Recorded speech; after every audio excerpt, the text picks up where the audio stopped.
Ladies and gentlemen, welcome back to Casual KO. A little tired here. We're gonna pick up the energy as the card goes on because your boy's sleepy. Your boy is sleepy over here. But Alex is back this week. We got the full band together here. Jared coming off of I'll say mediocre last card, but it was better than my predictions by one pick. I think he went what was there, 13 or 14 fights last week? You got 8 correct, I got 7 correct. No one, really set the world on fire last week. I heard it was a bloodletting for people out there in the betting world too. Like everybody just kind of got fucked. How'd you guys end up doing numbers wise? Jared, I'll start with you. How how was Uh, how was your betting last week? Dude, it's the first card in a while I lost money. I usually at least break even, but it was all going pretty decently up until that robbery in the Bulgarian fight. That I was mean, rough. that was crazy, right? The worst we were looking at there had to have been a draw if you didn't give Bulgarian a 10-8 in the first round. But that killed a lot of shit for me. And then what was it? The Brian Battle fight with that being a no contest. At that point, I'm just like, all right, I'm done with this shit. And I lost on Corey McKenna like right off the bat. So yeah, not a great card for me. Yeah, I ended up on pulling the trigger on Amarim, but I know on here I said McKenna, but yeah, just something about it, man. Everybody was on McKenna, and that line wasn't moving too much. So, whenever that happens, I like to be on that other side, especially in women's MMA. Alex, how'd you do, man? I had a feeling Amorin was due for her first finish too, especially against a grappler. But I ended up riding a lot of Jared's picks. I was in a hole and got out of the hole on Chelsea Chandler, and felt really confident on that pick. Even though it was a sweaty fight, and I really was kind of regretting betting it because She she's horrible. sucks, dude. She She's sucks. horrible. Yeah. But I had a massive early bet on Kennedy. Oh, Um, that was a heartbreaker. And once that lost, I just walked out. I was just like, yeah, I'm done. I'm gonna cut my loss. And I beat the line movement, got it at minus 350, went up to minus 700. I parlayed him with Mike Davis, and it was just a heartbreak. I still think he won the fight, but when all the money's on one side and it's a close fight, you already know where the decision's gonna go. And I knew that, right? Going to a decision, I was like, wow, there's no way in hell that Kennedy's gonna get this decision after everyone just moved that line 300 points. But we're on to this week. Hopefully, we can get back what we lost last week. And yeah, it's some tough spots, and this is another scary card where a lot of people could get smacked, a lot of close lines, and yeah, let's see what you guys think. I'm interested in hearing what you guys think about the prelims as well, and I only have a couple spots here that I like. yeah. Yeah, man, it's tough. How about Mike Davis too, dude? That dude is. I mean, I watched his fight. I forget who it was. Thomas something, I think. Arkansas dude. Guys know the name off the top of your head? Who he just murdered in the octagon? Nothing. No. I mean, if you go back and you watch this fight, it was fucking disgusting. Um, let's see. Is he a lightweight? Mike Davis? Let's see. I'm gonna find this for you guys real quick Yeah, because he's a lightweight. Thomas Gifford. Thomas Gifford. Uh, Yes. he's Oh, cut. I know, but dude, go back and watch that fight. It looks like it could have been a murder in the octagon. Like it was so bad. And even Mike Bisping after the first round was like, I don't know why this fight's still going. This dude was just getting boxed up. It was brutal. And then when he finally got knocked out, like this poor guy, man, he goes out there, gets his ass beat for all of 15 minutes almost, right? 14 minutes and like 30 seconds. And then finally, when he gets dropped, it looks like his life fucking left his body, man. It was wild. Just the whole time, just getting boxed up, drops, hits the ground like a ton of shit. And thank God the dude, actually made it out of there. But holy shit, Mike Davis is a freak, man. Good shit from him. And I mean, it was an entertaining card. I think this one's going to be really entertaining too. A lot of close lines. I think the biggest favorite is still It's under minus 300. So, biggest favorites like minus 200. So those are always fun cards. I think it's good matchmaking here, man. I will say before we start going, go to YouTube, check out the Bare Knuckle Show with Brian Sosha. Look at my little segment on there. It's about 15 minutes in on the most recent segment. And we talked some bare knuckle bets, man. Covered about 4 fights on that card. And I would appreciate it if people would go and comment on there because I want to, go on that show more often and, do some shit. Also, Jared, you might appreciate this, dude. You know how I always buy these cards, right? I'm real proud of this one that I found, dude. Guess the price of this old 2016 Dominic Cruz signed Oh, wow. and memorabilia card. Guess the price. Since you're putting it like that, I know it's going to be like stupid low. Yeah. $20? $12, dude. Oh my God. He's That's unbelievable. And signed. And in 2016, for those that don't know, Dominic Cruz was the champion, in fact. So yeah, real fucking happy with that one, man. I'm a nerd with these things, dude. It's fun. It's like the 40-year-old virgin in my office. Toys and freaking Stock is low. huh? His stock's low right now. Dominic Cruz? Yeah, I feel like only active fighters who with the unless your name's Conor McGregor, active fighters get a lot of stock for the memorabilia. 1,000%. But yeah, that's why it's kind of cool to get some of these because it doesn't matter. Like Dominic Cruz is etched in the history books forever. So, I think it's a cool card to have. But yeah, man, let's roll into this card. We've got, as of right now, it looks like, and of course, for some reason, Tapology not numbering the amount of fights. There's 13 or 14 fights as usual on here. And Amanda Ribas getting her first main event. Weird choice. We'll get there when we get there. We're gonna cover that one last. We're starting off the night though. I might have mentioned, Jared's gonna be going first on all these fights. I'm gonna go second. Alex will go last, and we start with Mohammed Usman versus Mick Parkin. Weird matchup. I think it's a good matchmaking, but this could be a snooze fest. Jared, you're up, dude. What do you got?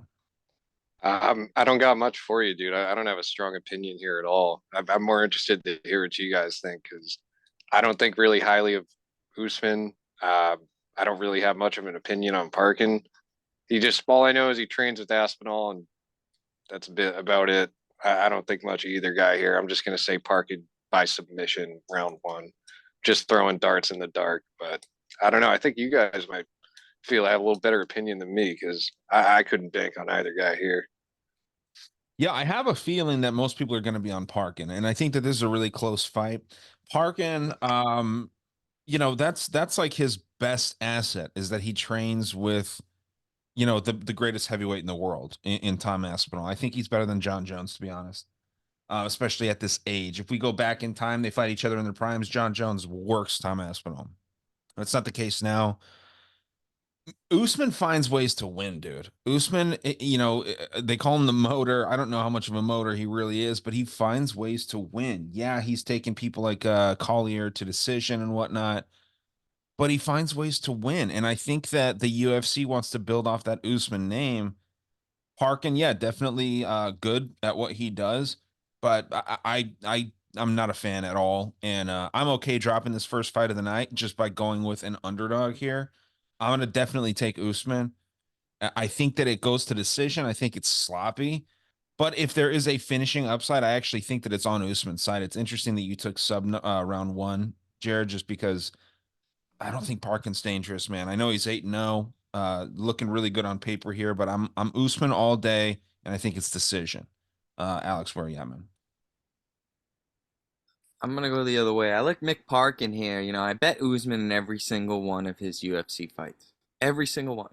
And I think this is the time where I get off the bandwagon because every single one of those fights he's won, he was losing or he had bad looks in the fight, whether it be cardio, he's the definition of a sloppy heavyweight fighter as well. Definition. If you open up a dictionary and you look up sloppy, it's his picture right there. And the line being close does have me worried, but Mick, I think, is the rightful favorite. I think he has more ways to win. I think he can win sloppily in the clinch, and I think he can wrestle Usman and get, wet blanket him to a decision. And I like the cardio being younger here. I think if he gets past that first round, Usman's gonna look sloppy, man. And another thing is that we could get that, depending on the ref, we could get that weird stoppage because we know how Usman looks. He gets clipped and then he looks tired and he's sloppy. And I feel like if we get a certain ref in there, we could see if this has definition of a bad stoppage on it as well. Huh. I see more ways to win for Parkin. I'm gonna go with Parkin. I'm gonna go on a whim and go round 3 knockout. Okay. I like it. I mean, yeah, he looks like a zombie stepping in potholes every once in a while out there. You know what I mean? So it will be interesting. Okay, let's move to the second fight of the night. Igor Severino versus Andre Lima. This should be called UFC who? Like who are these guys? There's a lot of people on here that are kind of lesser known. Andre Lima, kind of somebody that I know, but I've never heard of this Igor kid. Jared, talk to me about this one, man. Who do you got? Yeah, this is actually a really good matchup. Two contender series guys having their debuts. Uh, Igor, he's pretty dangerous, man, both on the feet and the ground. He's pretty quick. He's a finisher. This dude's never gone the distance. Um, One thing that is a little concerning about him is I've seen him get rocked a lot against some lower level guys because he doesn't shy away from those wild exchanges. And I've seen him get caught in some of those. And I don't mind a guy that doesn't like a firefight, but he's fighting a guy in Lima who's a real sharp kickboxer. He has some pro kickboxing experience. I know he's had at least 2 Muay Thai fights. This dude's good on the feet, man. Like I like what I see so far. He's the faster guy, and he's definitely more technical. I think when this fight's on the feet, he's just going to be a step ahead. So he may get tested on the ground in this fight. I think path of least resistance for Igor's got to be through the ground, but he seems like the kind of guy he doesn't want to wrestle until he gets hit on the feet with something he doesn't like, and then he'll start shooting takedowns. Against a guy like Lima, man, I think he can control this range, and he's going to look really good here. So I'm going to side with Lima to win a decision. Okay. Yeah, Lima decision makes sense. I kind of alluded to it when I mentioned these guys. I don't know much about this. Admittedly, I got to do a little bit of tape study on these dudes. Didn't have time. But Lima is the name that I'm more familiar with. I'm going to side with him. Like you said, he's a great kickboxer. You're going decision. I'm going knockout round 2. I'm going to keep it short, but I'm going to go Andre Lima knockout round 2. I think he gets it done. He finishes this kid. Alex, what you got? I'm with you guys. I'm with Lima. I like the striking. I think he's crisp. He's crispy McNuggets over here. I think he it'll be competitive the first round, but I think he's gonna get to him. The jab's gonna eat him up, and I'm gonna side with my boy Ryan here. I'm gonna go with a knockout a little bit later in the fight, end of round 2, and yeah, Igor gets his first loss. And here's another thing: is that when you're on your debut like this, you're kind of pushed to show up and put on a good fight too. Mhm. So, I really don't really see too much of a wrestling game plan. I think he's coming in here to bang. So Yeah, that's my man. I mean, Jared alluded to it right away. This is phenomenal matchmaking, man. It's cool that the UFC is putting two prospects with 0 losses up against each other. And Tapology says that Lima is the better dude, right? Number 18 flyweight in Brazil versus the number 20 in Severino. It seems like Tapology's kind of siding with us. They're more in favor with the decision. What the fuck does Tapology know? But it is interesting. Definitely kind of a more low profile fight, but both these guys have a potential future in the UFC here. I didn't realize that Tapology did this a little different. They got the fights in the middle, so there is in fact 14 fights. But yeah, Yeah, they did that today. It looks horrible on the phone. does it? Yeah, dude, I like refreshed the page and then it's all just different. I'm like, what happened to everything I know? Do you guys go in there and actually make predictions to get your belts and shit like that? No. I do verdict though. It's kind of fun, dude, going in there and trying to get your belts and stuff like that. I don't know. It's just kind of a fun little thing. Do you I do verdict? I do not do verdict. No, I've never Oh, heard. verdict's a shit, dude. Okay, I'll look into it. Moving on though, interesting fight between two solid sixes we got here. I mean, these girls look like they'd be hot but they're really not. Montserrat Rendon. I love my Latinas. Not this one though. I would actually prefer the Russian in this case with Daria Slabalabalaba. We'll just call it Daria. Interesting matchup. I think this is kind of almost a grappler versus a striker. So, low level, gonna be interesting. Montserrat Rendon is undefeated as of right now. She absolutely fucked one of my parlays that Alex was making fun of me of back in the day when she fought Tamaris Vidal. I thought Vidal was going to go in there and work this bitch, and Rendon goes out there and puts on a clinic somehow against Vidal. Kind of wild, but yeah, man, interesting fight there. Jared, where are you at on this first ladies fight of the night? Yeah, I mean, for Daria, I haven't done any tape on her, but yeah, that's my understanding too. Striker versus grappler. At least Montserrat, I'm familiar with. She's like real grapple heavy, kind of a jujitsu nerd, complete decision machine. Oh yeah. So doing no tape on Daria, I'm going to tell you why I'm going with her. When you look into Montserrat's record, she has a combat jujitsu match where she lost to the GOAT, Juliana Miller. As soon as I saw that, that was all I needed to see. I'm like, all right, I'm all set. I'm gonna side with the Auto Russian fade. striker. The Killer Miller, dude. You don't like Yeah, Julia dude. Miller? She's the goat in the fucking women's division. I know, dude. She's the fucking GOAT, so she probably broke Montserrat, and she doesn't know what to do with herself anymore. I can't take her. I heard that Juliana Miller used to be a stripper. Could you believe that? I mean, she looks decent right here, but dude, she's a fucking weird looking girl when she's out there. Like she looks like a damn alien. It's Hey, wild how this girl looks. you'd be the one throwing the ones. What's that? You'd be throwing the ones. Fuck no, man. She looks really weird, dude. Big fan of her. No, no. Every time I talk her up, it's a joke. I remember one of the first episodes we did before Jared really understood my sense of humor. I was like, dude, she's a killer. And Jared's like, are you fucking serious? Dude, it was so. I'm like, do you really mean that, dude? Like, please tell me no. Yeah, I'm fucking betting my mortgage on Juliana Miller. No, for those out there that don't know, Juliana Miller is a fade always. And with this Montserrat Rendon, I heard someone say this earlier in the week when I was kind of like just casually listening to a couple of shows. She looks like a freak athlete. I mean, you look at her here, she's shredded, she's got solid like physique. She might be one of the most unathletic people in mixed martial arts. She's very slow. Her striking is shit. Um, you're saying she's a jujitsu nerd. I haven't seen that necessarily, but I haven't done a lot of tape on her. I mean, dude, if you're a jujitsu nerd and you're incredibly slow on the feet, I can't bet on you. I can never have any action on you. I think that Daria with her crisp, boxing, I think that this probably goes the distance. Montserrat might try to quit, but I'm gonna go Daria. I'm gonna go decision. Is that what you took as well, Jared? Decision for Daria? Yeah. Okay. Yeah, so I hate just being that guy that's just always kind of doing like when I don't know, I'm going decision on these women's fights, but it's a stereotype for a reason. Another thing to notice, man, this girl is supposedly number one flyweight in Russia. That's gotta be fairly good. Like she's gotta be decent if you're considered the number one. Obviously, this isn't very scientific, it's on fucking Tapology, but we're talking the number one in a massive country where there's got to be a pretty deep talent pool of women's flyweights in Russia versus Mexico. It has far less people, far less talent.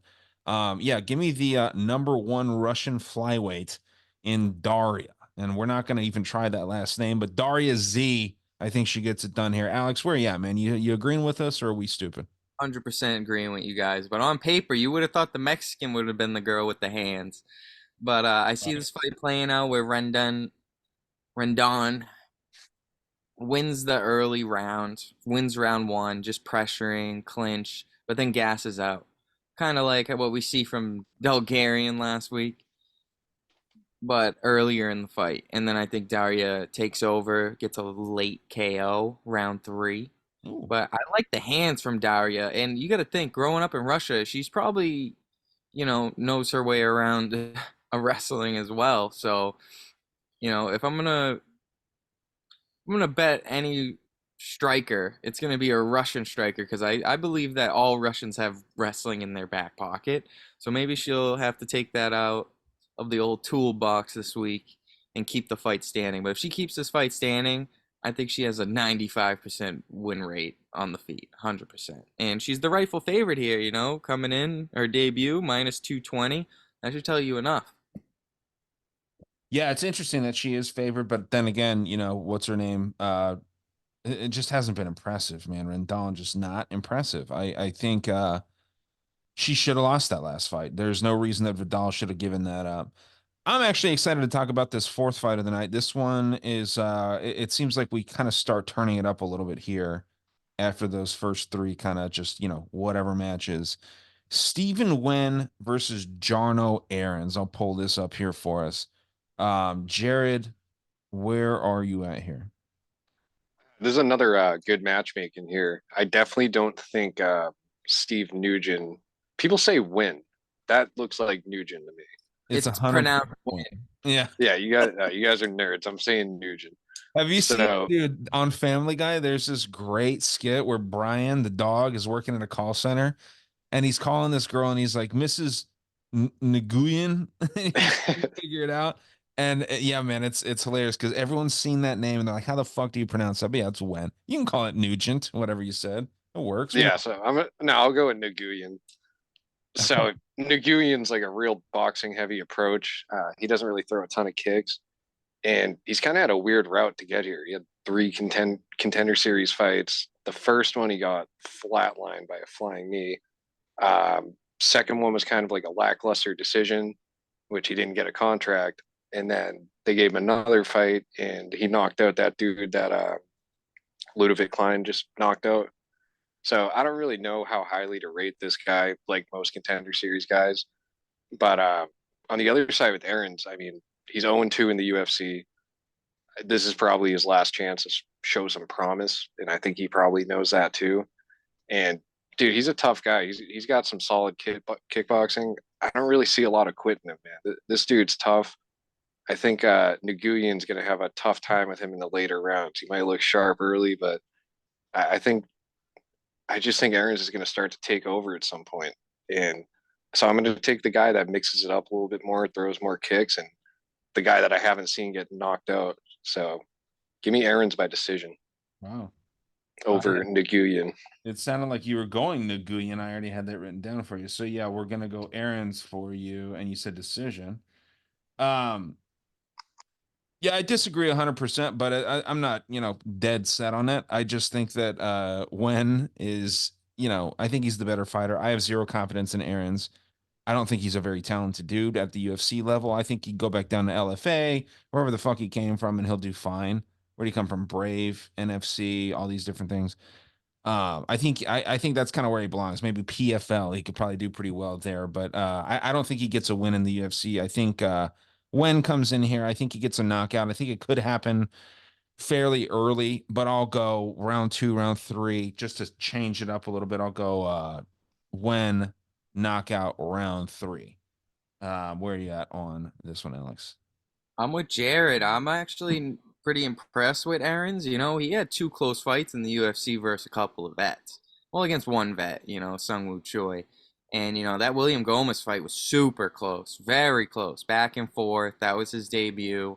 You know, I think he's finally got a favorable matchup here because he was fighting a couple guys who had wrestling in his back pocket and they used it against him. But now he's getting a little bit more of a favorable matchup against a boxer.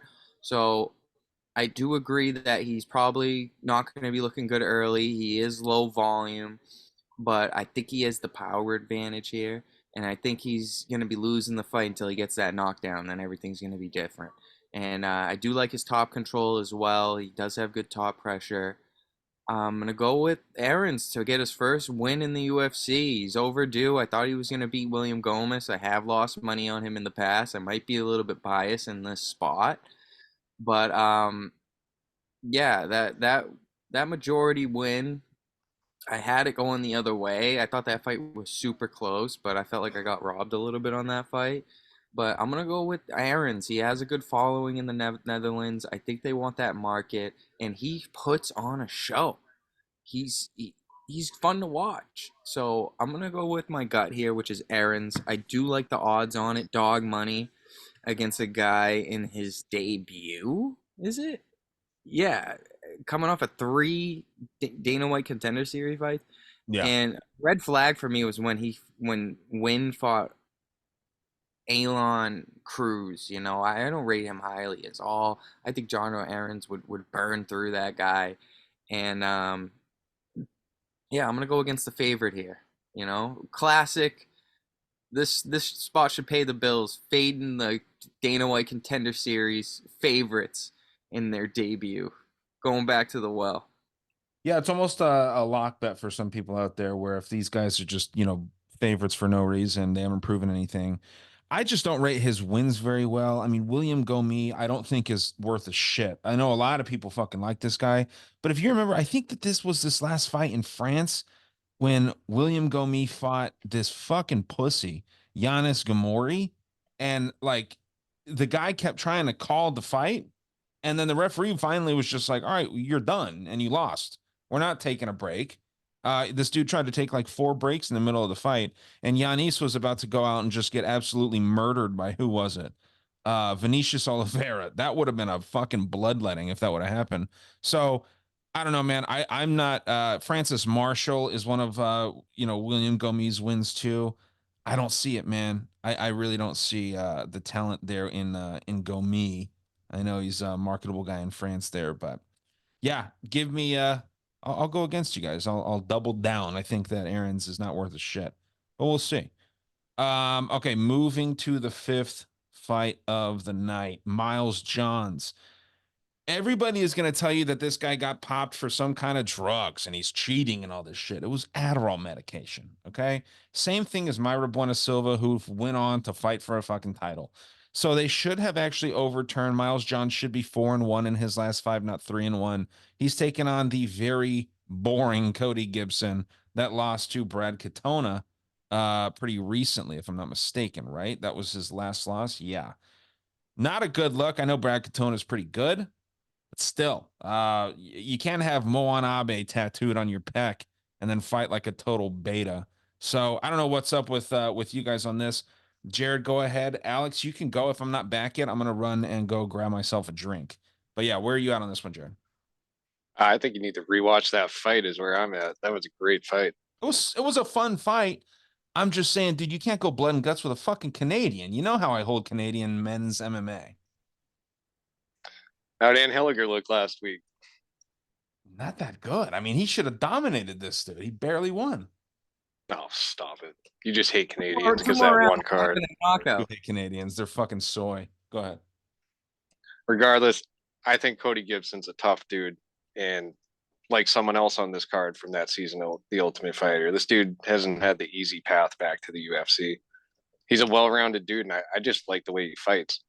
Miles Johns, he pushes a pace, and I mean, if he shows up like he did in his last fight, we definitely got something to worry about. Um, I think he's pretty open on the feet. He keeps that high guard. He kind of swings a little wild. I think Gibson can find some success in this fight, and I think he can get to him in the later round. So I'm gonna side with Gibson to win, knockout, call it round 3. What do you think, Ryan? So, what side are you guys on? He's on Gibson round 3, knockout. I haven't given the pick yet. I want to know your take. Well, obviously, I mean, I'm going to go. I believe I'm going to go with Miles Johns. I think that he's a solid wrestler. Obviously, I didn't hear what Jared said. I think Miles Johns a great wrestler. He's kind of fallen in love with his hands, but he's starting to bring his wrestling back into his fighting approach. I think he just kind of outclasses Gibson here. Probably goes the distance, but yeah, man, I'm on Miles Johns. He can finish it on the ground. He can finish it on the feet. But I think Gibson does give him enough problems to where this goes the distance, and it's probably like a 29-28 situation going on. So uh, you said knockout what round, Jared? Round 3. Okay. Yeah, I'm going John's decision, and I feel good about that. But where are you at, Alex? I'm with Jared on this one again. I like Gibson. That Brad Katona fight was a banger. It was You need great. to watch that. That was a bangers back and forth. I was on the edge of my seat for that fight. You know, I like Gibson here. I like he's a vet, and Miles Johns hasn't really looked good as the fight goes on. He always looks good round one when they're dry, when he can get some takedowns. But watch Cody Gibson come in lubed up like all these other fighters recently, like, Christian Rodriguez, like Sean O'Malley. I think they're gonna lube up. Sean O'Malley wasn't lubed up. When They're did gonna he throw some lotion on Cody Gibson, and he's gonna come in here, stop some takedowns, and I think he can get a late finish as well in this case. I like Cody here. I like the volume, and for some reason, Miles Johns always looks like he gets tired on me. That Dan Argueta win does look good on paper. It sure does, but he's just gonna be a little bit too low volume here, and I feel like there could be some situations where we get the judges, right? I feel like this is going to be a week where the judges will favor the volume over the control, if you get what I'm saying. So let's just say Miles Johns gets him in a takedown situation, gets him on his back, he's not doing anything with it, or gets him in a clinch situation and just holding him, but Cody's throwing all the volume, landing little pitter-patter punches. I think Cody can win those rounds, and I think in any close decision, any close situation, I'm gonna want Gibson with the volume. And this fight being so lined close should tell me enough as well. I'm gonna go with the dog here, Cody Gibson plus 105. Definitely gonna be a bet this week. Okay. Yeah, I like your guys' confidence. I'm just on the other side. I mean, I think that you make a good point though. The judges, they seem to be favoring the volume over the control. I mean, that's how it was. That's why what's his fucking name? The Midwest Choppa loses last week. I think that he dominated that fight, but wrestlers don't, or I'm sorry, judges don't care about the wrestling anymore, which I like. I think that makes for better fights when people aren't just, sniffing each other's crotches. We'll see though. I think Miles Johns, like I said, he's mixed up his striking and his takedowns very well lately. So it's another good fight. Really, really well matched fight. Ricardo Ramos versus Julian Erosa. This is a fight that has no business going the distance, but I wonder if it just might somehow. Jared, where are you at on this? Another name I pronounce differently, Ricardo Ramos against Julian Erosa. Sure. Dude, this is another good fight, and Erosa's a guy he's been around for a bit. I've always liked him, dude. He has a high output. He has dangerous submissions, but just off his last two fights, man, he's coming off 2 round 1 knockouts, and it's like, that chin might be gone, dude. I mean, he didn't look good in either of those fights, and it kind of sucks. He might really be on a decline here. You look over, what's that? He's been knocked out 7 fucking times. Yeah, I mean, usually when he loses, it seems to be in devastating fashion. Yeah. And and Ramos is a good guy to make that happen. He's a dynamic striker. He shows a lot of different looks. I know Ramos has a lot of submissions, like submission wins on his record, but that's kind of like his weak point too in some grappling transitions, where if he's not getting that sub, he puts himself in kind of shitty positions where, a lot of the times where he's getting finished, it's by ground and pound or it's by submission. And these guys are probably going to end up scrambling at some point, and Erosa could snatch something up. I think this fight definitely doesn't go the distance. You could even look at a double method like Ramos by knockout or Erosa by sub. But put a gun to my head, I'm going to say Ramos gets the knockout, and probably early too. So a nice, devastating knockout in round 1. Okay. Yeah, you can say the names however the fuck you want, Jared. The way that I heard this was, and it was broken down really well by John Anik and Kenny Florian. Anytime a Brazilian has an R at the beginning of their first or last name, it's pronounced H. Hoist Gracie, Henzo Gracie, all these guys, right? But if it's in the middle of their name, it's an R, like Alex Pereira. It's not Pajeda, like a lot of fucking frauds. Oh, no shit. That's awesome. Yeah. So anytime there's an R at the beginning, it's H. So that was one thing that I thought was kind of cool. So yeah, I always try and pronounce their names right. Not that it. So I've been right saying Pereira this whole time. Yes. Love it. Yeah, I know a lot of people out there are like Pajeda. I love Alex Pajeda. He's my favorite fighter. It's like, dude, that's not how you fucking say his name. He doesn't even say his name like that. So Casual's new favorite. there you go. Yeah, man, I think that the safe bet here is probably just betting on the under. It's probably going to be lined at a 1.5, but I think you're okay going with the under. Um, Julian Erosa likes to go out on his shield or send people out on their shields. I'm going to go on Ricardo Ramos. See, you got me fucking up now. Ricardo Ramos, round one knockout as well. I'm right there with you. But where are you at on this one, Alex? I've been back and forth on this. I'm a big fan of Juicy J. Remember when he got his second stint in the UFC and he was like a huge dog against Sean Woodson? And I said, he's going to win this fight. You know, I've done pretty good on Julian Erosa's career. This is just one of the fights where it's, why isn't it lined wider? He's coming off of those 2 first-round knockouts and he's still a plus 150 dog. Something just doesn't feel right about this fight for me. I'm definitely going to be staying away. If something does, I do want to take Ramos. Ramos is going to be my pick.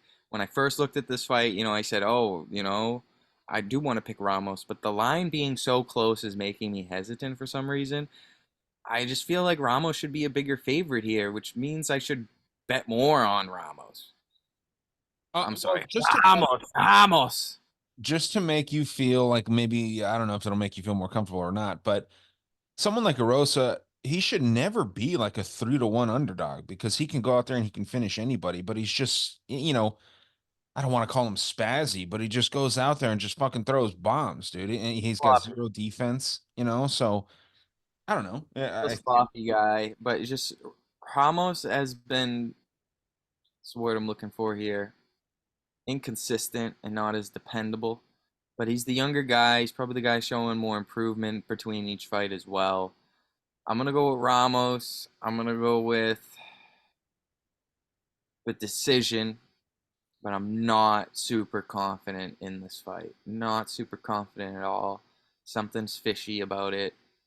I know they both can get tired too, and they both can get sloppy. So I'm gonna go with they all gas out by the third round. Then we see a slop fest for round 3, and we go to a split decision, and they're gonna give it to the younger guy Ramos. But Julian Erosa should be staying in the UFC. He puts on great fights, and I don't really see him going anywhere for a couple more years. I think they'll milk him for what he's worth. But boy, does this fight scare me. This is one of the more unpredictable fights on the card for me. But I'll go Ramos decision. I mean, dude, you're saying that he's inconsistent, man. He is alternating wins and losses over his last 6 fights. You see some grappling matches mixed in here. The dude is I mean, you can count on him to be inconsistent. So I think that you're right with that accusation there. Moving on up. Where are we at here? Miles Johns, Ricardo. Okay, this is an interesting one too. The snake charmer and Trey Ogden. This guy has a fucking knack for getting people to fight his fight. Went out there and actually beat somebody that I think would otherwise be undefeated and probably will be for quite some time in the tall Mexican Daniel Zellhuber. Not a very Mexican sounding name, but he's taking on Kurt Holobaugh. And Kurt Holobaugh is another one of these guys that fought Brad Katona, if I'm not mistaken. Maybe not. No, I don't think so. Maybe at some point. But yeah, this is kind of a cool fight. Jared, where are you at with this? I'm on Holobaugh, and I actually feel pretty good about it, even though he does kind of tend to be a slow starter. This dude, he's a finisher. He's tough, man. Like, there's another guy. He just has no quit in him. And against a guy like Trey Ogden, who he should be 2-2 in the UFC, but he's another dude that's inconsistent. And he looked really good in his last fight, but it depends on which Trey Ogden shows up. And against a guy like Holobaugh, I don't really care which Trey Ogden shows up, because I think Holobaugh, it's going to be a situation where he just out toughs him. And Ogden might be doing some good work in the first round, but I think round 2, Holobaugh is going to start to take over this fight. So I'm going to say he gets him out of there in round 3.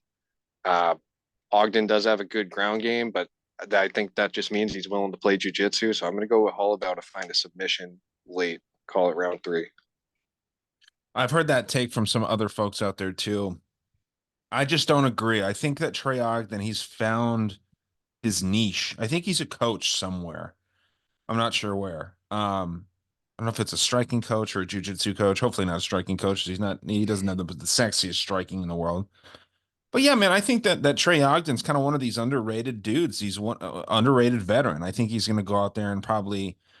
It's not going to be a sexy win. It's not going to be a fun one, but I think he gets it done. I think it's going to be by decision. Like I said, I call him a snake charmer because he's able to lure people into fights that he wants, including Nicholas Mata, who, I mean, Mata, you saw him last time. He went out there and just obliterated this newcomer, right? So I don't know. Ogden, just a beast. He really knows how to use that jab. I think that he goes out there. He defends the takedowns. If they go to the ground, he's not going to be outclassed. So give me Ogden by decision. I see a lot of decisions on this card. Alex, where are you at here? With you on the over here. I do like the over in this spot. It's just I have a weird take on this fight where Holobaugh is going to be winning the whole fight, the volume fight. You know, the pressure. He's going to be the one that looks like he's winning the fight, but Trey Ogden's going to have the bigger moments. Like I could see Trey Ogden getting the knockdowns. I could see Trey Ogden landing the stronger punches that will make the crowd go ooh and ah. But at the overall, I do see Kurt getting more control time. I see him landing more. And this is a spot I don't want nothing to do with at all. There's a lot of question marks on this fight for me. I do like the over here. I think Kurt just gets himself into some rough spots in this fight, but the veteran in him will keep him alive and keep the fight close. I'm gonna go with Kurt by decision. He was one of the underdogs that I did like on the card as well, and that Austin Hubbard finish looks really good on his resume as well. But I'm gonna go with Kurt by decision. Not super confident. It's just I think this fight could go either way. This is another one of those unpredictable fights on the card for me, and I'm gonna trust the veteran to survive, know what he has to do to win the judges' scorecard, and I think that pressure is gonna go a long way, and as well as the volume.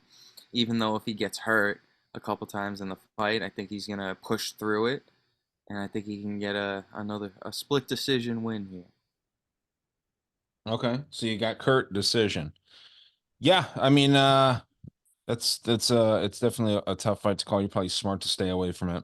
I'm excited to talk about the rest of the fights on this card, actually. I think that this is where it actually is this is like how a UFC card should be at the apex. A lot of those last fights that we talked about kind of sucked, but Luis Pajuelo, I think it is, versus Fernando Padilla, UFC newcomer in Pajuelo, which I mean, this dude's fighting out of Peru. Comes off the Contender Series with a knockout.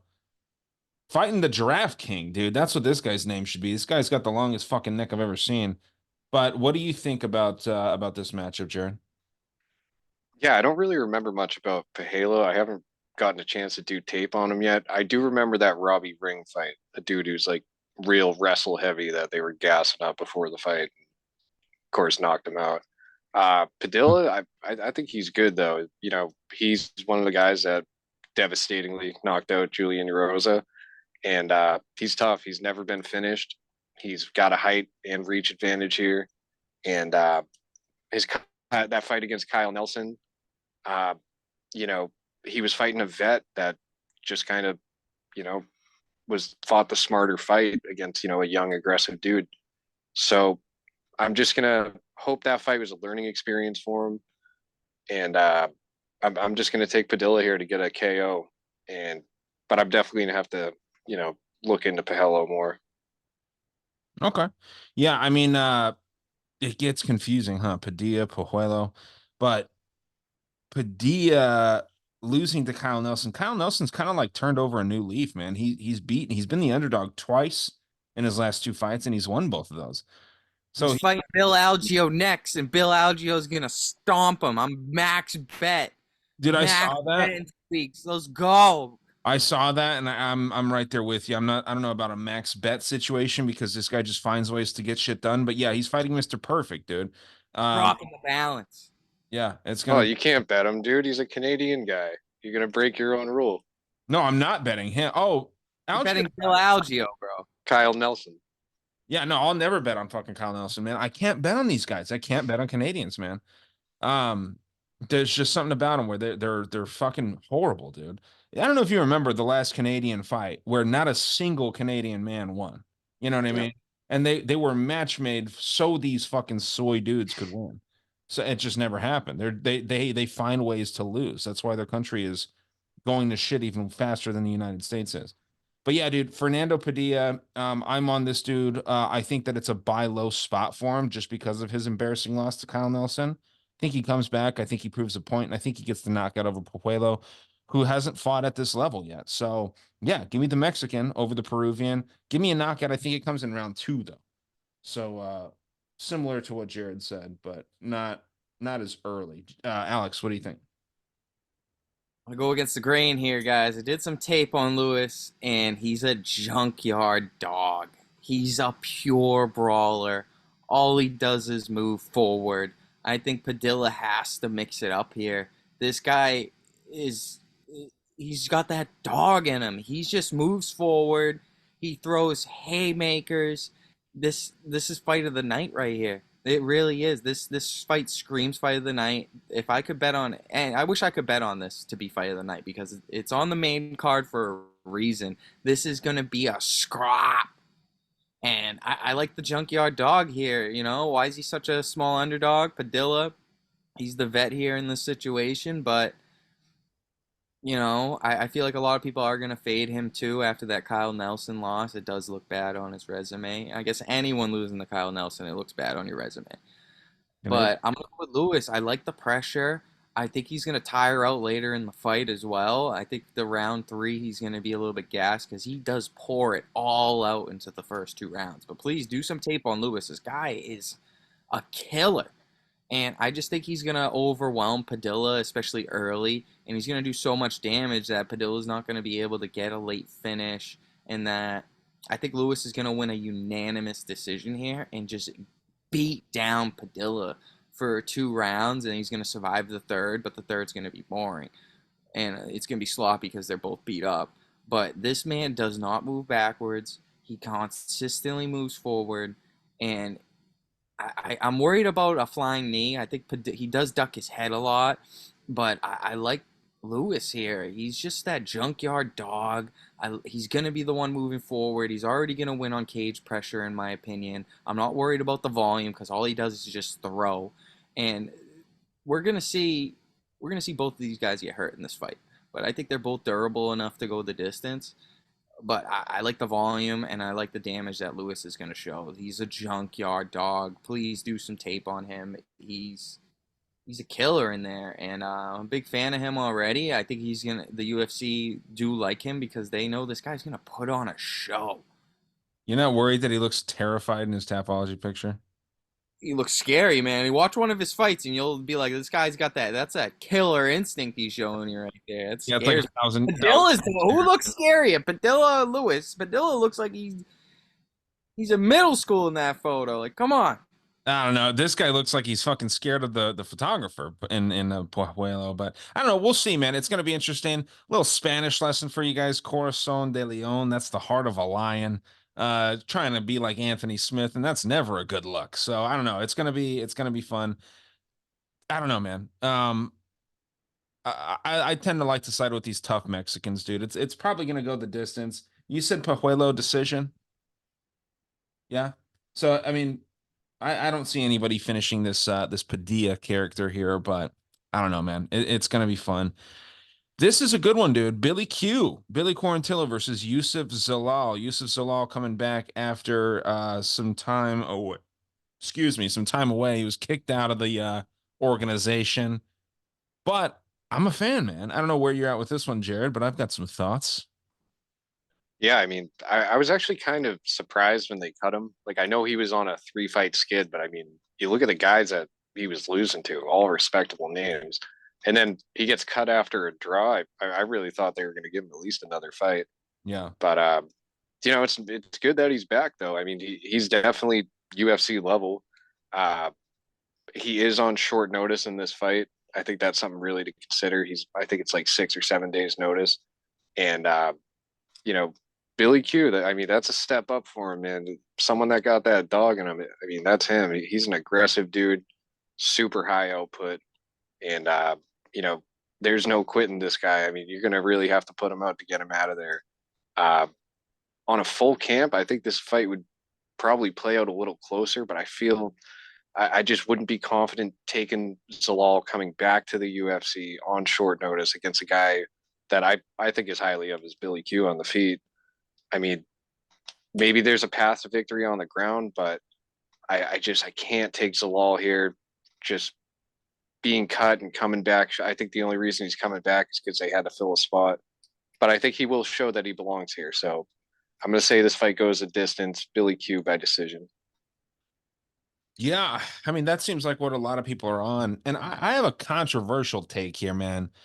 I don't think Billy Q is that good. Now, hear me out.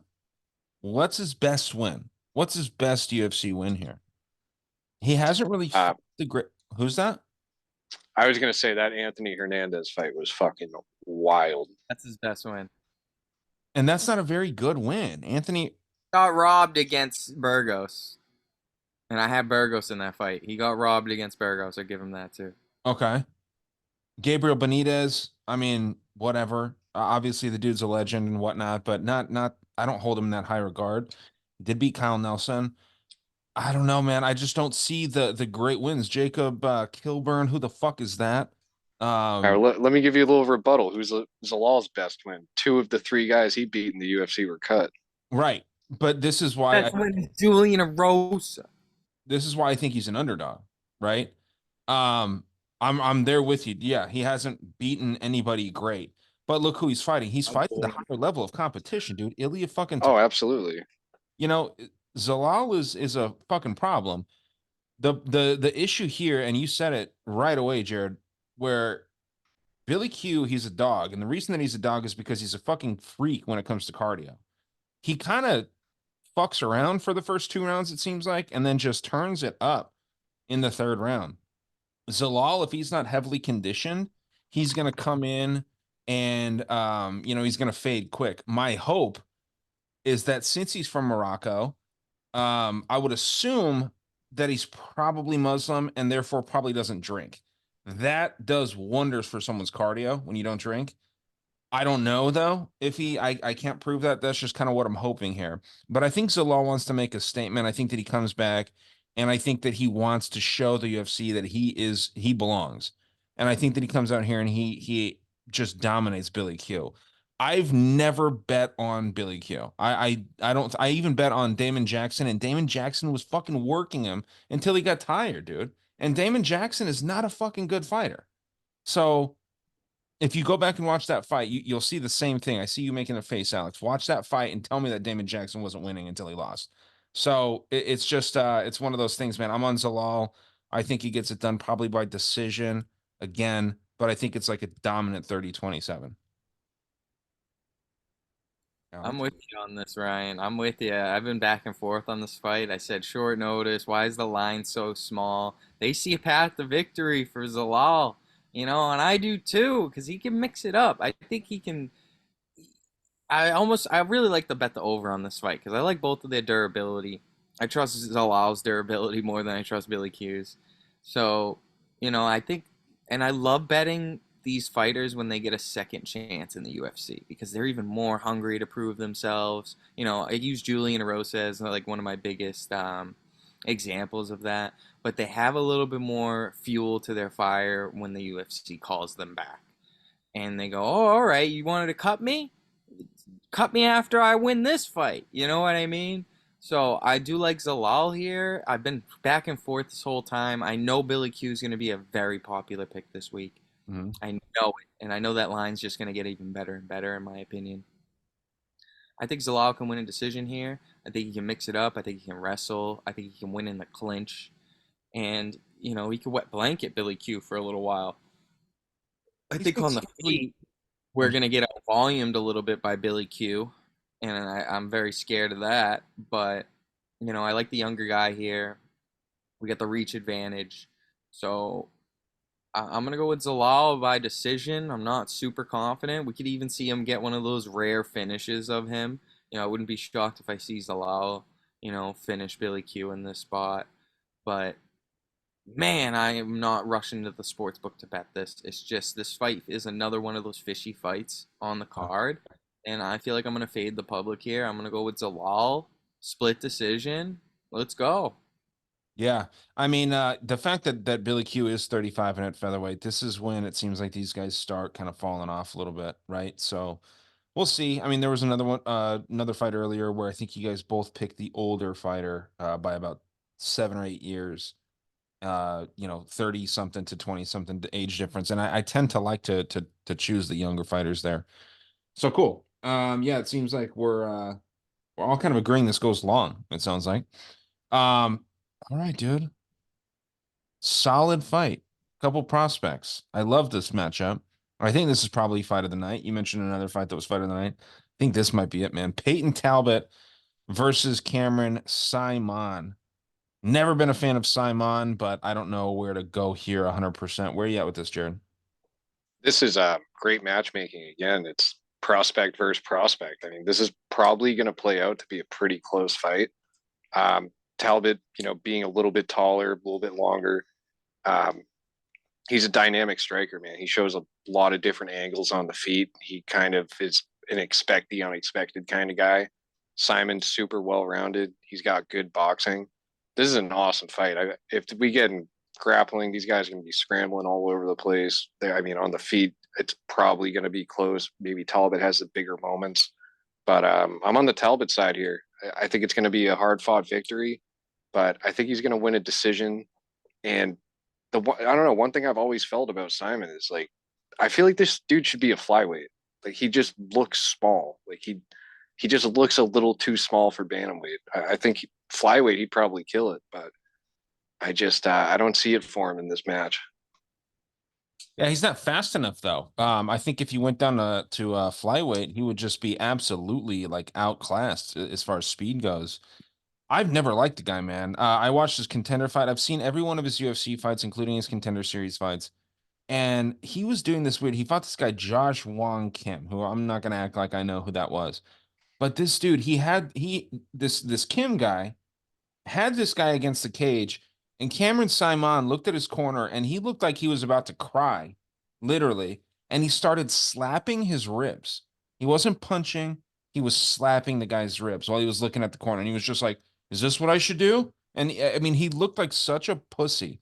And he's gone on to actually do well in the UFC, but I've never fucking bet on him, man, including in that C Rod fight. Um, I've just never bet on this guy. I'm not a fan. I like Drekus, the same camp, but for some reason, man, I can't stand this dude. He kicked, who was it that he kicked in the nuts 17,000 times? Steven Koslow. This dude was just giving this guy, feeding him nut shots. And I mean, they should have taken a point or two away from him in that fight, and they didn't. And even afterwards, he's like, "I swear I'm not a dirty fighter. Those were accidents. All 30 fucking nut shots were accidents." It's wild. So, not a fan of that dude. I think Peyton Talbot knocks this kid out. I think it comes late though, because I will give him credit for his chin. He's young enough to where he doesn't get knocked out early. Give me the Talbot knockout round 3. Where you at, Alex? I'm with you guys. I was also thinking this is the first fight where Cameron gets finished as well. But, we shouldn't overlook that C Rod fight because look how C Rod fought this week. We don't really want to overrate that loss for Cameron. He did look good before then. But I like Peyton being bigger. He is the rightful bantamweight in this fight as well. I agree with Jared. Whenever I see Simon fight, I'm like, this guy should be a flyweight. He does look a little bit small. He's kind of got the Chase Hooper vibe going where he looks like he hasn't filled in all the way. But let's not forget this guy trains with the Middleweight champ. the middleweight champion of the world in DDP. So, working with him, he's going to show fast improvement, especially being so young. And we know how these guys who are this young after they get their first loss, they usually go right back to the drawing board and work on the improvement. This is a fight I'm not rushing to bet. I do like the over here, over 1.5. I do not want to take it further than that because I think Peyton is very live for a knockout. Cameron did get beat up against C Rod before, and now he's fighting a guy who's even hits harder, in my opinion, and known for knocking people out. I've been back and forth with this fight because why is the line so low? You know, you're fighting a big prospect in Talbot. They clearly see a path of victory for Simon here, which is wrestling. Mhm. And he could easily do that. You know, we could just easily see Talbot just get held for 3 rounds, just like, you know, Delgarian was doing to C-Rod.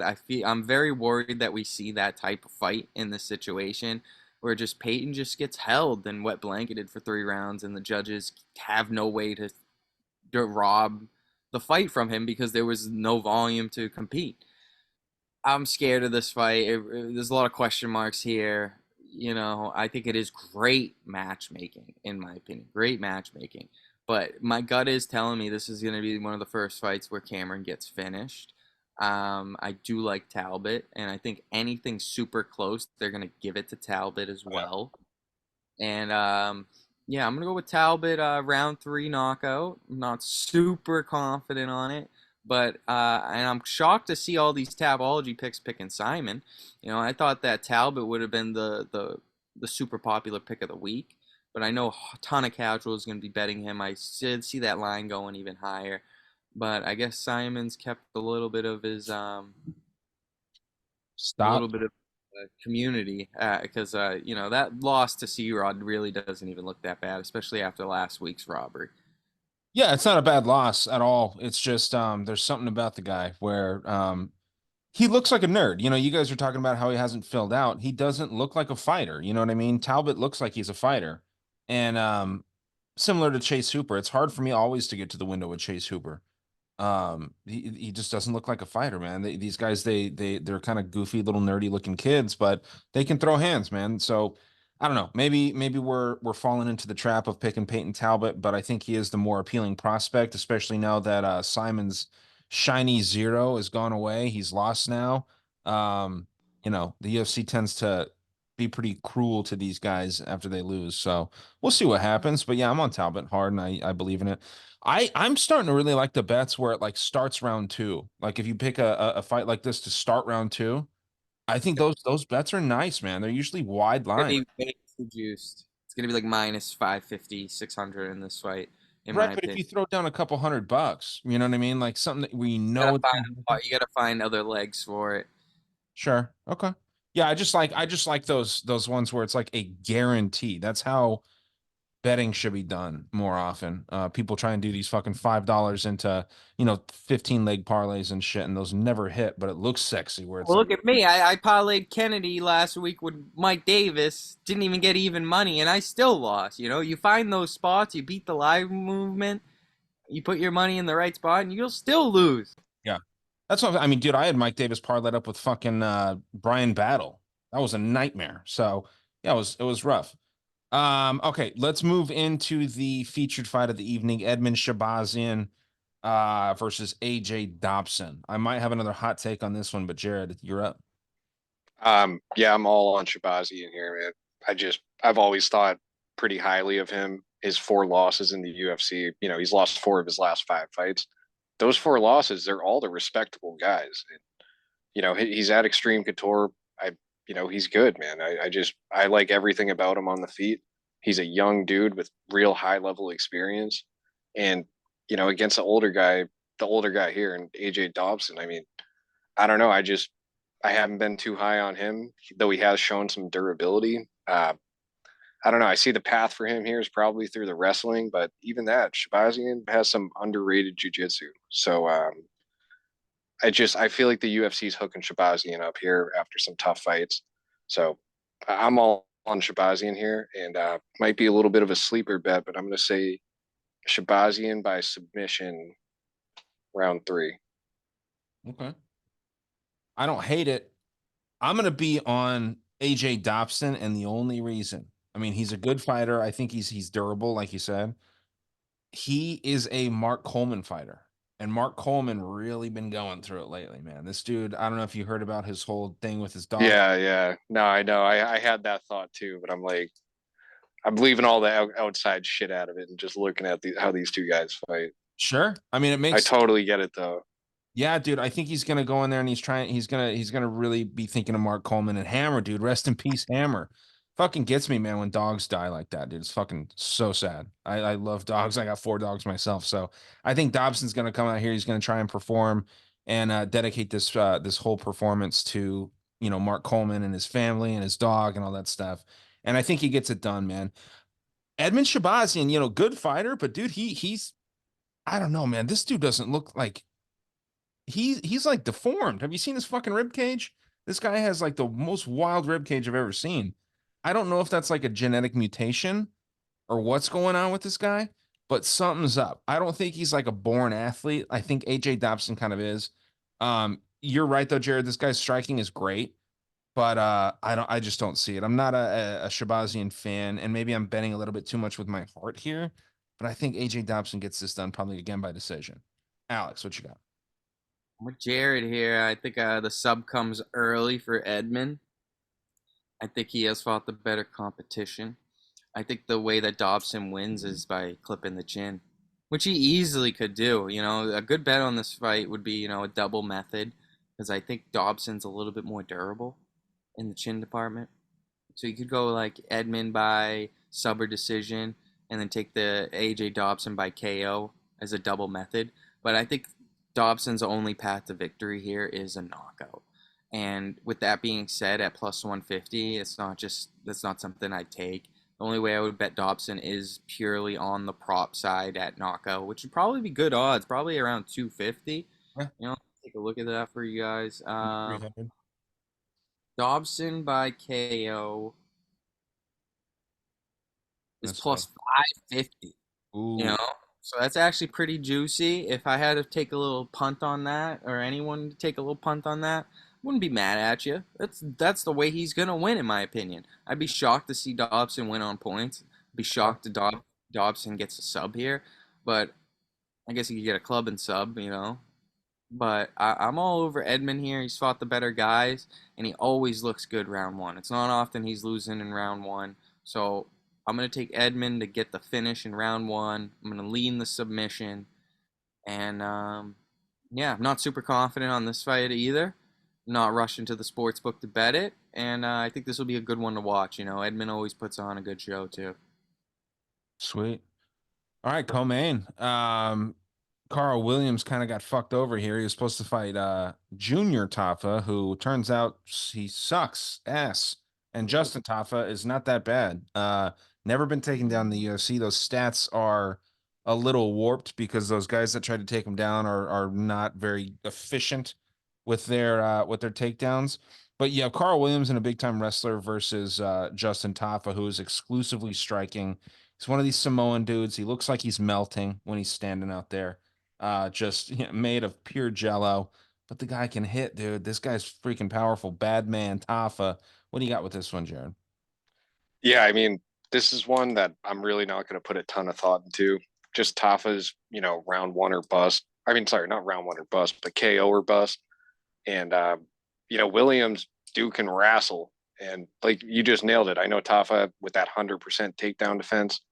No one that's tried to take him down is very good at taking people down. So I think Williams is just going to be spamming takedowns from the opening bell, and I wouldn't risk it on the feet with Tafa for too long. So side with Williams, by wrestle fuck, and I'm going to say this fight somehow goes 15 minutes and he wins a decision. You learned your lesson from Tai Tuivasa, huh? These fat Samoans that just cannot do anything but throw a bomb. Yeah, you can't bet on these guys anymore, man. I'm right there with you. I don't know if it goes the distance, though. I think what happens here is Carl Williams gets a takedown eventually. I don't know if it's his first attempt, his 20th attempt, or whatever, but I think all it takes is one, and then he probably ground and pounds this dude or submits him on the ground. I'm gonna go ground and pound. I'm gonna go knockout round one, Carl Williams, and I think that just makes all the sense in the world. I see you nodding your head, Alex. Where are you at with this one? Yeah, 100%. I think this is going to be Carl Williams' first finish in the UFC. I wasn't impressed with his fight against Chase Sherman. I felt like he got a little sloppy in there. He got a little tired, and I really wasn't impressed. I think the longer this fight goes, the more I'm going to be sweating that Taf is going to have more time on the feet to crack him. This guy's the second coming of Mark Hunt. And it's like Mark Hunt resurrected, and you know if you give this guy more time on the feet, I just feel like he's gonna have more opportunities to crack Williams. And Taff is the bigger dude here as well. So taking him down more often, if you let this man get up, you're going to get tired taking him down again. But I think that if Carl gets him down, he'll have plenty of opportunities to finish. I think that he's going to get in mount position and get a TKO stoppage, help from the ref. Because I think Dustin is very tough, and I think he's just going to get stuck in a position where he's just trapped there for a minute eating a lot of punches, and the ref's going to warn him, and he's not going to show that he can get up anytime soon, and he's going to get a little stoppage. But there's something fishy about this fight where if Carl just can't get those takedowns, man, if there's no way I can see him winning on the feet against Tafa, which just means he has one path to victory. They both each have a single path to victory here. And I'm just worried that, you know, if Carl can't take down this guy who's cutting weight to 265, he might come in at 280, 290 for all we know. He's definitely cutting weight to 265. And I just feel like if he doesn't get him out of there in round one after spamming all those takedowns, he's going to be tired, and he might not have any more gas to get Justin Tafa down. So, you know, this is another fight I'm going to be staying away from. I do like Carl Williams. He is good. I think he's a good prospect as well. But I don't think either of these guys are going to be touching gold in the UFC. It is a little bit low heavyweight. And I'm kind of embarrassed that this is the co-main event. You know, I think we could have had Talbot be the co-main with Simon. You know, we could have picked a better co-main event for this card. This is more of like a prelim fight for me. But there's a reason it's a co-main, because they think there's going to be fireworks here. I do see a finish here. So I guess I like the under 2.5 here, which is probably juicy. It's probably set at 1.5, to be honest. It is probably set at 1.5. You know, who do you think the UFC is trying to build here? Why would this be in the co-main slot? Because the UFC is trying to build one of these guys, and in my opinion, it's not Tafa. Yeah, no distance is minus 240, so they see a finish here. But Tafa, he always puts on a show, man. He flatlines people, and that's what people want to see. People want to see violence. You know, just like one championship, they have a better finish rate for all their fights, and that's why they have a better product at the end of the day. They want to see violence, and this is one of the fights where I think the fans get what they want, which is violence. So I'm going to take the no distance. That's going to be a bet of mine. But as far as a side, am I going to hate you if you take Tafa by KO? No. Am I going to hate you if you take Carl Williams on that money line as a parlay piece? No.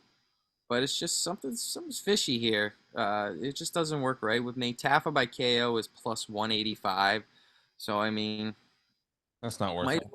Yeah, it's not even worth adding the prop to it, you know, because I guess he could win a decision if Carl doesn't get no takedowns. But I hate this fight. And I don't think it should be the co-main spot as well. I agree with that, but you said Williams by what method? Are you going knockout round one? Yeah, I'm going to go knockout round one. He gets a takedown, TKO, ref helps. Okay. Yeah, man. Bad choice for a co-main, but if you want a bad choice for any fight, I will take this bad co-main and I will raise you a bad main event.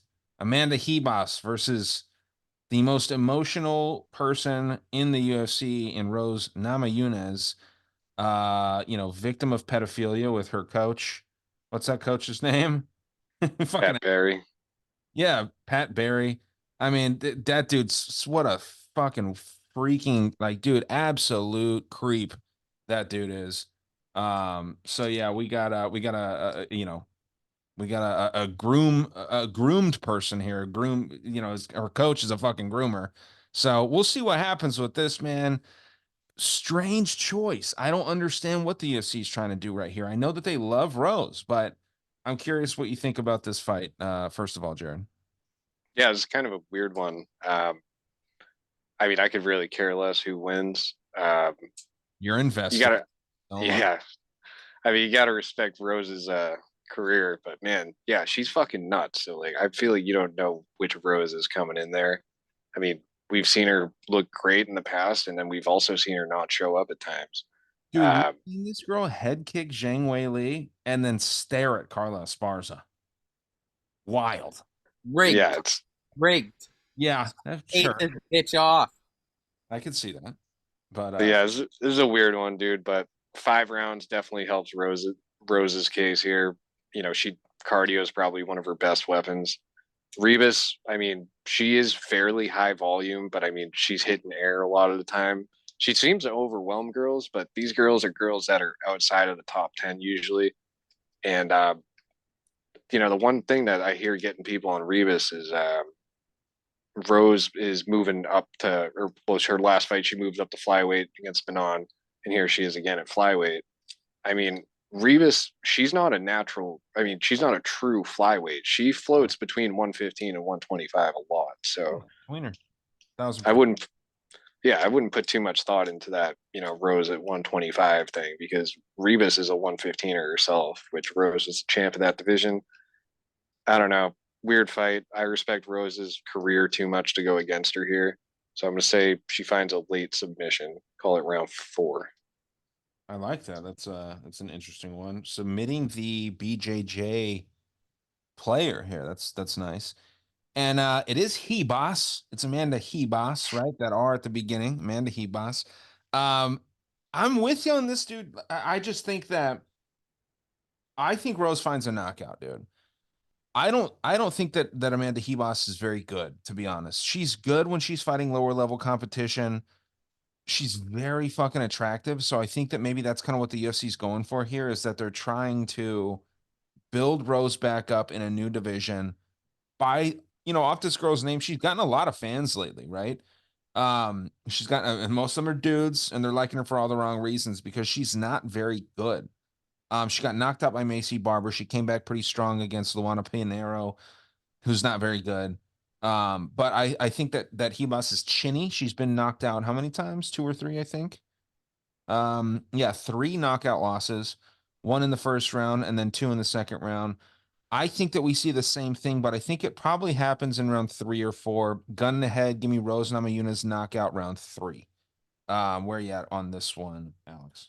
I'm with you, but this is the number one fight on the card. If it was rigged, it would be this fight Oh, because yeah. one of these fighters has rigged a fight in the past, and I faded her ever since, which was that Carla Esparza title fight. Someone went up to Rose and said, "I'm gonna give you a fat chunk of cash. Don't throw any punches." And she said, "No problem, Daddy. I'll do that for you. No questions about it. Keep that money coming." And it's just I don't trust her here because she's thrown fights in the past and lost me money. And all I did was bet against her after, and it put money in my pocket. You know, a lot of people think that Manon fight was controversial because she broke her hand, and they thought a lot of people were saying that Rose won that fight, which she did not. But she's got a favorable matchup here, and yeah, the pick. If she didn't rig fights, I would be betting Rose by knockout or at least finish here. She should finish Ribas round 1, round 2, whatever, however which way you want it. But it's just after seeing her rig a fight, man, it's so hard to put your hard-earned money on a fighter like that. When her and Pat Barry are laughing their way to the bank after, and Dana White's sitting there with a smirk on his face, nodding to Carla Esparza, like, "Yeah, you got the decision. Don't worry, you got it." I just, I just have, I'll never forgive her for that. And we've had some rig fights in the past few weeks. And I'm just seeing red flags all over this fight. Why would they match this up? But I like your take on they want to build her up for this new division. I do like that take. She seems like she could grow into a good gatekeeper contender spot here. So I'm gonna go back to the well. I'm gonna take Rose Namajunas by KO. I'm gonna do round 2. Actually, no, I'm gonna go round 1. I'm gonna make it quick. Okay. I'm gonna go round 1 because I know Ribas is a slow starter, and I'm just not running to the book to bet this. If I were gonna bet it, it'd be a small prop on a round robin, And I don't like the over under in this fight. It's just I can't stand Rose Namajunas after she rigged a fight against me and cost me a ton of money. Yeah, And I don't agree either. But I you do also got to think about this, dude. How much have you ever seen Amanda Ribas in a fight where she's not bleeding? right? That's why, yeah, you're right. You're right. But, this is one of I should bring up Harry from Pro Schmo Bets. This is his comeback pick of the month. He's got this parlayed with Lupita against Virna Jandiroba, and I think this is the safer half of the parlay. I don't like that Lupita pick at all. I don't know what you guys think of that, but I think Virna Jandiroba could easily win that fight as well. But I think Rose isn't a bad parlay piece here. If she's coming in 100% fighting and not getting paid by Dana White on the back end, she's gonna win this fight easy. It's just, I hate those unknowns. And once I see a fighter rig a fight once, they're on the no bet list for me for life. Yeah, it makes sense, man. And then if she's rigging one fight, she could rig this if the UFC wants this girl who's getting a lot of new attention because of her looks. She could go in there, fucking lose to this girl that's I really don't think she's very talented in Hibas. She's a decent grappler and whatnot, but yeah, I mean, there's endless possibilities with all this stuff. You could say that about every fight, man. Um, I remember when I was talking about fights potentially being rigged with some other friends, they were like, no, no one would rig their fights because these guys are proud. It's like, man, your pride will be put aside if there's a couple zeros involved. Exactly. They fight for money in the first place. You think they'd be fighting for no money? They wouldn't be fighting at all. They'd be doing something else for a living. You're right. So, and obviously you're a bit of a conspiracy head like myself. So, I mean, we can see this, but some people just can't understand that. So, yeah, man, it's definitely going to be interesting. We're all on the Rose side here. We're all on the Williams side before that. So, I mean, the co-main and main could get a little dicey, but we'll see, man. Weird card, but a lot of good matches. A lot of good matchmaking. I love not seeing a single line that is fucking minus 700. That's really cool. So, yeah, it'll be nice to see some close matchups. I think potentially a lot of dogs cash on this card. Going to be a really good week, I think, for fantasy. Have you fucked with fantasy yet, Alex? You got to try it, dude. Throw down $20. Just pick up a couple lineups. If It's I hit every fight, I'm gonna be like, I could have won so much more if I was just gambling like a true degenerate. Yeah, well, that's the thing, man. Dude, you can go in there, you can throw down $5, win $10,000 if you place first place. It's hard. I've only won one competition out of like the hundreds that I've done, but it's a blast, dude. I'll get, top 10, top 20. I know Jared, his first fucking one, he got like top 20, right? So it's cool, man. It's a fun little Come thing. on, guys, give me the bets to get out the mush from last week. Give me some plays, Jared. Give me I the got whale. you. Whale Who we- bet. The whale this week is Talbot and Shahazyan at Interesting. plus 150. And then the steamer it's a 3-teamer. It's Lima, Gibson, and Holobaugh at plus 720. Lima, Gibson, Holobaugh. That's only 320. 720. Oh, 720. Yeah, that's juicy, baby. That's juicy one. I don't have any side bets on this myself. Kind of pissed off last week. Jared and myself, we both missed a couple of nice big bets, man. So that kind of crushed me a little bit, but it happens, man. So I don't know, Alex, do you have anything that you wanted to throw down on this extra? Yeah. It's been one of those cards where it's tough to find a spot, but I'm just gonna give you one dog play. I'm gonna go with Luis Pajuelo money line plus 130 and coming down. Spiked up to plus 150. It's coming down. It's sitting at 130. I'm gonna take that. Okay. Yeah, I like a lot of these ones that we all agreed on. The Lima pick, I think, is nice. It might not be crazy to parlay up like Lima, Daria, Padilla, maybe Padilla. I know you're on Pajuelo, but Williams and Rose. That 4 or 5 legger might be kind of nice, but I'm gonna play around with this. It's gonna be kind of a tricky card. I'm gonna probably be pretty low volume on this just because I don't want to fucking lose more than I did last weekend. So yeah, it is what it is, man. Should be a fun card. Plug anything that you guys want to plug before we get out of here. Jared? Teep Picks, Instagram. That's it. Fuck yeah. Alex? Profit picks on YouTube. Shout out to Harry with Pro Schmo Bets. Shout out to Jared with the whale bet. He better hit that whale bet for me this week because I lost some bread last week. But Yeah, I hear about the losers more than I hear about the winners.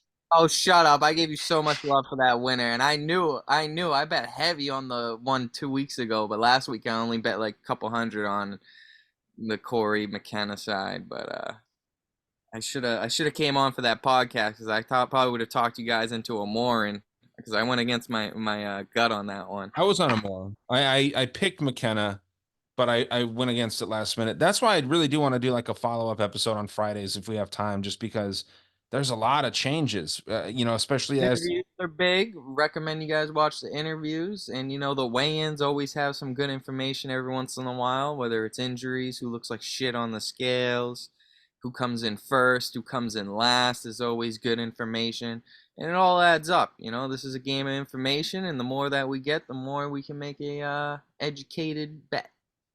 you guys were in such denial with Cheeto. He came in fucking dead last in the weigh-ins and looked like dog shit. And you guys are still like, this dude's gonna fucking kill this guy. And No, then I was the only one who said that. All right, he I was think the lubed same. up. You and Harry, He was lubed up. you crazy. You guys doing You everything you roasting can. on him. Cheeto didn't attempt a single He takedown. limped out of there. If that was 5 more rounds, Cheeto was gonna get to him. Sure. We hit a body Yeah, shot. well, Come If on, it's just guys. an That was endless fight. Yeah, no, I get it, and I actually lost a lot of respect for Cheeto because of how he handled that loss, dude. Like I like the guy, like I actually did genuinely like him, but like how he's still talking shit, and it's like, dude, you got 50-40 forward, brother. You got to calm down. Yeah, he absolutely got dominated. He looked like he didn't even belong, and he should just kind of keep his head down and just try and work his way back up. I think he's gonna lose his next few fights, dude. I think that's going to be like a Dan Hooker Dustin Poirier fight, and he's Dan Hooker in this scenario where he just goes straight downhill after this, man. That dude definitely has CTE after that. So, interesting fight. We'll see what happens this week. Not the sexiest card on paper. I think we got two or three. I think two more weeks of Dana's garage, as we like to call it, in the Apex, and then we get to UFC 300, and then UFC 301. Some interesting developments there with Steve Urseg, the pizza delivery boy, fucking getting up there and fighting for a title. Good for him, man. I hope that he puts on a good show. Some BKFC this weekend, Friday, early in the day, 3 p.m. Eastern. They're fighting in Bulgaria. Should be a fucking awesome card. And kind of cool, if you get off work early or whatever. Got nothing to do at 3 p.m. Eastern on a Friday. Check that out because they're going to be really, really good fights. 12 different countries represented there. It's going to be pretty dope. So check it out. Other than that, Dangerous World Podcast, check out the conspiracy content. There should be some more of that coming out this week. And yeah, good luck to everybody betting. We'll see you guys next week for another Dana's Garage fight. Take it easy.